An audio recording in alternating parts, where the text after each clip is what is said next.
Bang, naik air. Baik bang. Baik, pergi kira tu bang. Baik Sekilo boleh Sekilo boleh? Sekilo 40 Sekilo RM40. RM40 bang. Bekas ni penuh Boleh tu bang. Boleh Habis kalau nak sikit boleh bang? Boleh, sikit pun boleh. RM10. Yelah, kadang kat rumah kita timbang ada 2-3 kerat kan. Nak 4 biji ke 6 biji ke kita timbang. Sekilo agak-agak banyak ni bang. Sekilo dalam 16 ke 18 biji lah. Abang tak jual kelongsong ah? Langsung tak jual bang. Lemang kita dah siap. Timbang bang. Tambah sikit lah. Okey, sekilo. Rendah dah bang. Rendang ada, nak ayam ada, daging ada. Ayam ni satu bekas RM10. Daging kita timbang lah 200 gram RM20. Daging ni pedas ke bang? Daging tak pedas bang, budak boleh makan. Budak boleh makan. okey, Habis bang, jadi RM1 bang? Sekilo, yang ni sekilo 40. Yang ni rendang RM20, RM60 lah.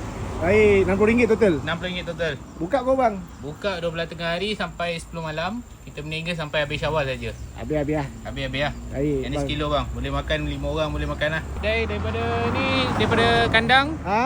nak arah ke tiang 2. Yang Kita 2 dekat simpang balik bukit ni. balik bukit. Oh. Simpang 3. Simpang 3 sini kedai dia. Sini kedai Atau dia. ways apa? Lemang Periuk Kera King. Baik bang, saya sampaikan kepada dia bang. Bang, di sini terang lu bang. Boleh bang. Bismillah bang Baik, Okay, bang. bang. Nice. Terima kasih.